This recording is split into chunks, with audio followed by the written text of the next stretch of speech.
नमस्कार, जय श्री राम, जय श्री राम, जय हो बागेश्वर धाम सरकार, जय हो हनुमान जी महाराज। मेरे प्यारे सभी दर्शकों, आज के इस वीडियो में एक बहुत ही गजब की वाक़या लेकर के आया हूँ कि जब एक तवाइफ उस भगवान के भक्त को जान से मार देती है, फिर उस तवाइफ के साथ में ऐसी क्या घटनाएं होती है जिसको जानने के बाद आपकी रूह कांप जाएगी। इसलिए इस वीडियो के अंत तक ज़रूर बने रहिएगा। यदि आप भगवान पर भरोसा करते हैं, भगवान पर विश्वास करते हैं, तो आप इस कहानी के अंत तक ज़रूर बने रहेंगे। इससे पहले मैं आपसे एक बात कहना चाहता हूँ कि जो कहानी है ये बहुत ही ज्ञानवर्धक और प्रेरणादायक कहानी है। इससे आपकी ज़िंदगी में एक नई रास्ता दिखने के लिए मिलेगी। इसलिए इस कहानी के अंत तक ज़रूर बने रहिएगा। तो चलिए बिना देर की इस कहानी को हम शुरू ही करते हैं। एक समय की बात है, एक लड़का रहता है। उसके बचपन में उसके माँ बाप इस दुनिया से छोड़ करके चले गए थे। उसकी परवरिश एक मंदिर के पुजारी जी ने किए थे, क्योंकि जब उसके माँ बाप रहते थे उस मंदिर में जाकर भगवान की बहुत भक्ति भाव करते थे, दान पुण्य किया करते थे। इस वजह से उस पुजारी जी को पता चला कि इस बच्चे के जो माँ बाप हैं वो इस दुनिया में नहीं। इस वजह से उस बच्चे को उस पुजारी जी ने पालन पोषण किया। उसके बाद जिस बच्चे का पालन पोषण मंदिर में होता, उस बच्चे के अंदर भगवान की भक्ति भाव, आरती, भजन, कीर्तन, ये सारे संस्कार जो है, सारे अच्छे संस्कार उस बच्चे के अंदर कूट कूट के भरे रहते हैं। इस तरीके से वह लड़का जब बड़ा होता है तो वह मंदिर का पुजारी तो नहीं बनता, लेकिन भगवान का बहुत बड़ा भक्त हो जाता है। क्योंकि वह लड़का सुबह शाम भगवान का नित्य दिन भक्ति भाव करता है, पूजा पाठ करता रहता है। क्योंकि जब वो लड़का बड़ा हुआ तो पुजारी जी ने उसे अच्छे संस्कार दिए, अच्छे शिक्षा दिए, उसे पढ़ाया लिखाया और भगवान का भक्ति भाव किया। उसके बाद उस लड़के की कहीं पे नौकरी भी लग जाती है।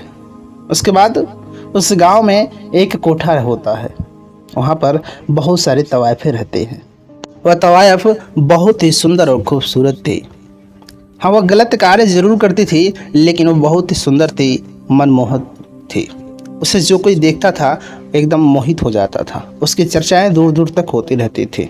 इस बात का उस तवाइफ को बहुत घमंड था।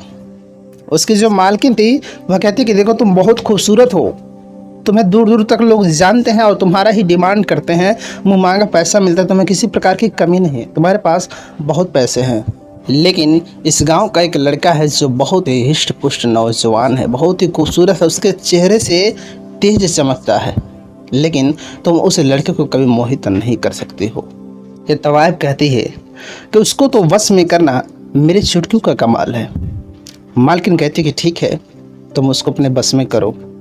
उसके बाद वह लड़का नित्यदिन एक बगीचे में आकर फूल तोड़ता था, और जब बगीचे में फूल तोड़ता था तो ये अपना वेशभूषा बदल कर वहीं पर खड़े हो जाते थे। और जब वह लड़का उस रास्ते से गुजरता था और जब भी किसी स्त्री को देखता था तो अपनी नज़रों को झुका करके चला जाता था। एक दिन की बात है, वह तवाइफ अजीब तरह से इशारे कर रही थी कि वह लड़का उसके तरफ देखे, लेकिन वह लड़का एक भी बार उसके तरफ देखता नहीं था। क्योंकि इस तवाइफ के मन में था कि एक रात इस लड़के के साथ बितानी है, क्योंकि इसके चेहरे से ऐसी खूबसूरती, ऐसी झलक है कि ऐसे लड़के शादी का ही दिखते हों। ऐसे भगवान के भक्त है, इसके अंदर इतनी तेज है, इसके चेहरे से इतनी तेज झलक रही है कि मैं इसको एक बार अपने बस में ज़रूर करूँगी। लाख कोशिशों के बावजूद वह लड़का इस तवाइफ की तरफ नहीं देखता है।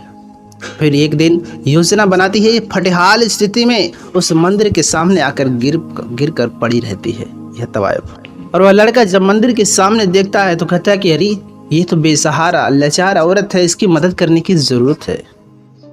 अभी अनेक तरह के ड्रामे बना रखे थे। उसके बाद वह लड़का उसके पास जाता है, कहता है कि अरे, ये आपको क्या हुआ है। वह कही कि मेरी तबीयत खराब है, मैं दवा कराने के लिए जा ही रही थी, लेकिन मैं इस मंदिर के सामने गिर पड़ी हूँ, आप मेरे को कुछ समय के लिए सहारे दीजिए। बस वह लड़का मंदिर में लेकर के जाता है और जहाँ पर सोता है वहीं पर उसको सुला देता है।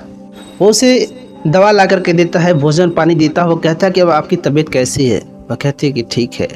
वो बीमार की अवस्थाएं बनाए रहती है, योजनाएं बनाई रहती है, इसके साथ साथ वो उस लड़के के साथ गलत गलत इशारे भी किया करती है।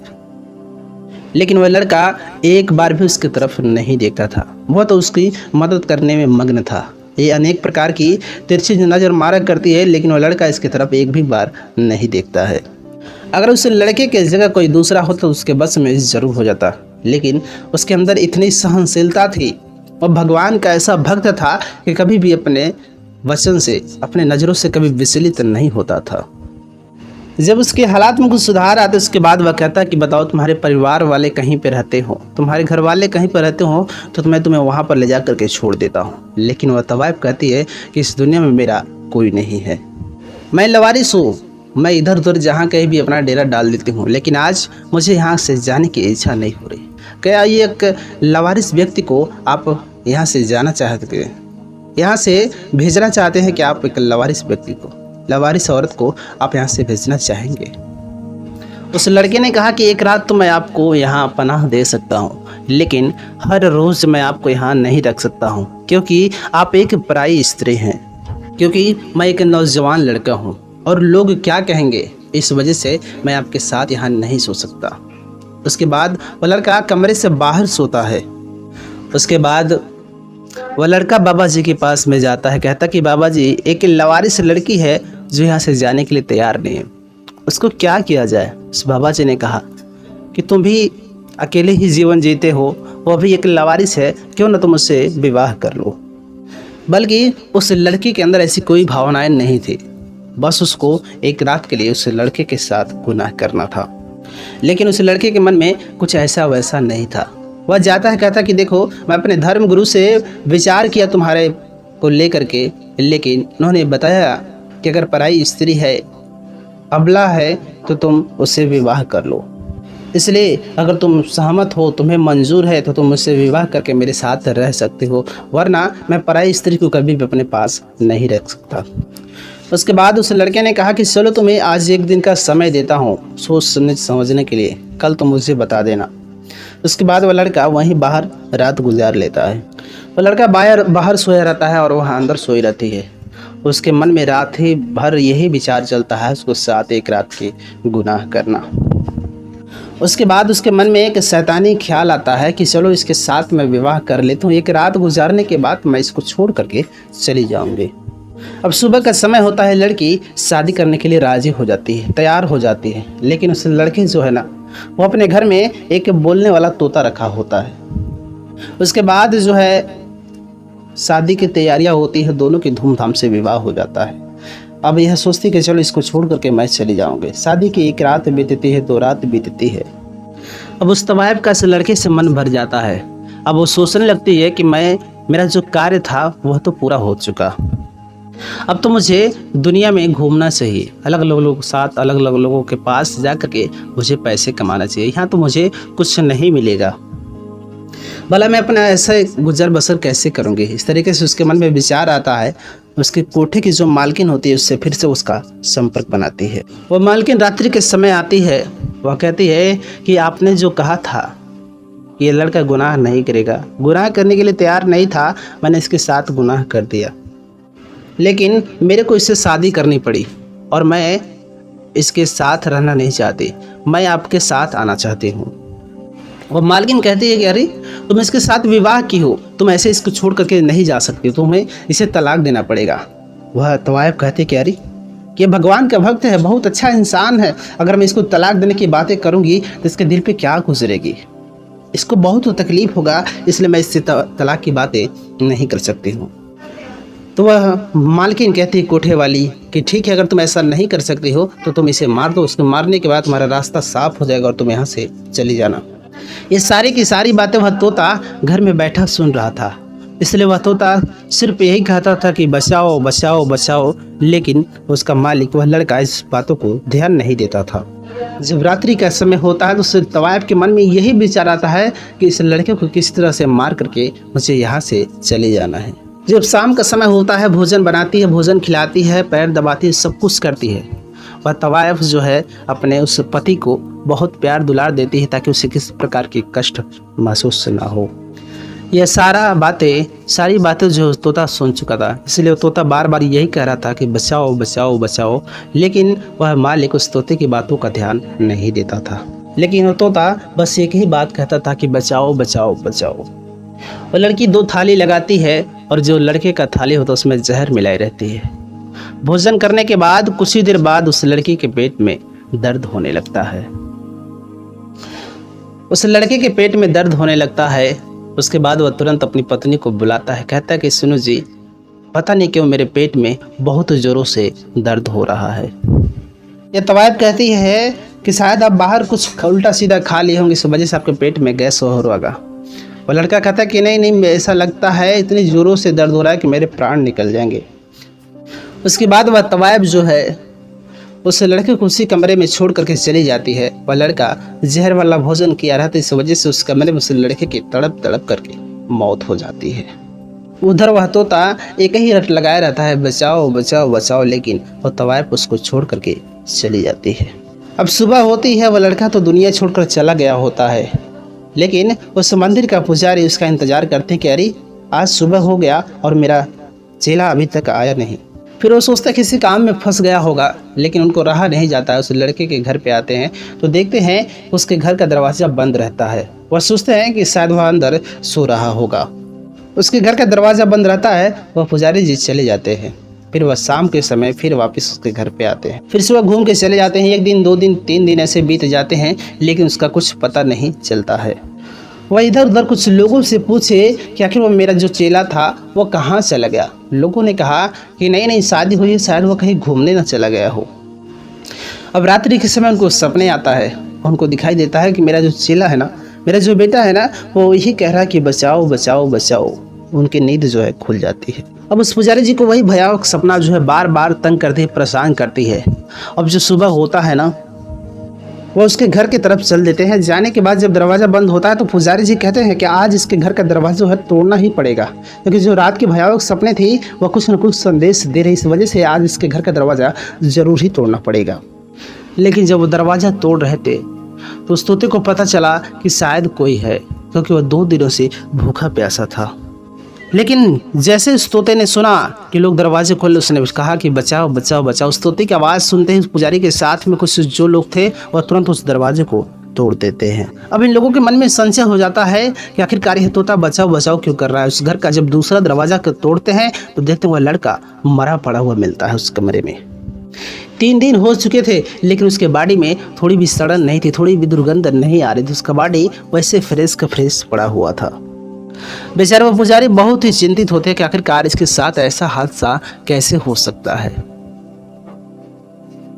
भला नहीं नहीं इसकी शादी हुई, लेकिन जब उसकी पत्नी को तलाशने की कोशिश करते हैं उसकी पत्नी का पता ही नहीं चला। उसके बाद ये सब बातें वह तोता सुन रहा था। अब ऊपर वाले की कृपा से, भगवान की कृपा से उस तोते को ऐसी शक्ति प्राप्त होती कि इंसानों जैसी वह सारा का सारा बयान दे देता है। और साधु बाबा से, वो भगवान के भक्त, वो पुजारी जी से वह सारा का सारा बयान वह तोता दे देता है कि वह एक तवायब थी और वह अलग अलग गैर मर्दों के साथ रात गुजारना चाहती। जब यह नहीं रहते थे वह अलग अलग मर्दों के साथ रात गुजारा करते थे।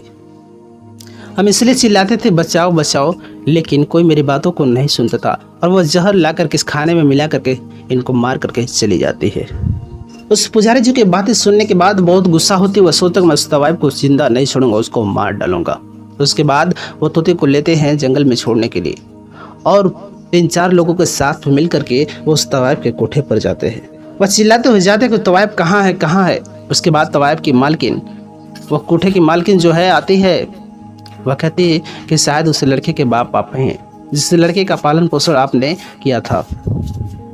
उसने कहा कि हाँ मैं उसका बाप हूँ। उसने मेरे बेटे को क्यों मारा, उससे विवाह करने के बाद उसको जान से क्यों मारा, उस तवायब को जल्द से जल्द मेरे सामने लाओ। और मालकिन कहती कि अरे क्या आप उसको मारेंगे, उसने भगवान के भक्त का अपमान किया, उसका जान ले लिया। और उसी रात जब वो आई अपने कमरे में सोई तो उसके शरीर जो है अजीब जैसा वनमानु जैसा हो गया, एक बंदर की तरह उसका शरीर बन गया। अब इससे बड़ी सज़ा उसको क्या मिल सकती है, क्योंकि जिसको उसने मारा था वह एक भगवान का भक्त था। अब कोई उसके पास नहीं जाता, मेरे को भी उससे डर लगता है। उसको एक कमरे में बंद करके रखा जाता है, अब कोई उसके पास नहीं जाता है। और मैं भी उसके योजना में, उसके बातों में शामिल थी ना, मैं भी उसको ले आकर के जहर देती। इस वजह से देखिए ना मेरे ऊपर भी ऐसे कहर बरस रहे, मेरे शरीर में भी ऐसी जलन होती रहती है। इसलिए बाबा हम दोनों को क्षमा कर दीजिए। वह बाबा कहते हैं कि हम तो उसको मारने के लिए आए थे, लेकिन जब उसको भगवान का ही कहर है, भगवान का ही उसको श्राप लगा, भगवान ही उसे सजा दे रहे हैं, तब हम उसको क्या मारेंगे। अब हम कुछ नहीं कर सकते, अब तुम लोग को आजीवन ऐसे ही जीवन काटना होगा। और देखते ही देखते वह मालकिन एक अजीब बंदर की तरह बन जाती है। उसके बाद वह साधु बाबा अपने लोगों को वहाँ से लेकर के चले जाते हैं और उस तवायफ और उसके मालकिन को उसकी गलती की सज़ा मिल ही जाती है। इसलिए कहा गया है कि इस दुनिया में जो जैसा कर्म करेगा उसे ऐसा फल ज़रूर प्राप्त होगा, जो जैसा करता है उसे ऐसा भरना ज़रूर पड़ेगा। उसी प्रकार से जैसे उस तवायफ ने उस लड़के के साथ में ऐसे किया, उसको उसके कर्म का फल मिल ही गया, क्योंकि वह लड़का बचपन से ही वह भगवान का बहुत बड़ा भक्त था। मेरे प्यारे सभी दर्शकों, यह कहानी यहीं पर समाप्त होती है, लेकिन मैं इस कहानी से यही सीख देना चाहता हूँ, जैसी करनी वैसी भरनी। आप जैसा कर्म करते हैं उसका फल आपको ज़रूर भोगना पड़ता है। इसलिए अपने जीवन में हमेशा यही करना चाहिए, हमेशा यही कोशिश करना चाहिए कि कभी भी किसी व्यक्ति को कष्ट न दें, कभी किसी व्यक्ति को सताएं नहीं, किसी गरीब और भूखे को दान करें, किसी को भोजन खिलाएं, पानी पिलाएं, लेकिन कभी भी किसी गरीब व्यक्ति को सताएं नहीं या उसे परेशान न करें। मिलेंगे हम आपसे एक और नई कहानी के साथ, तब तक के लिए नमस्कार।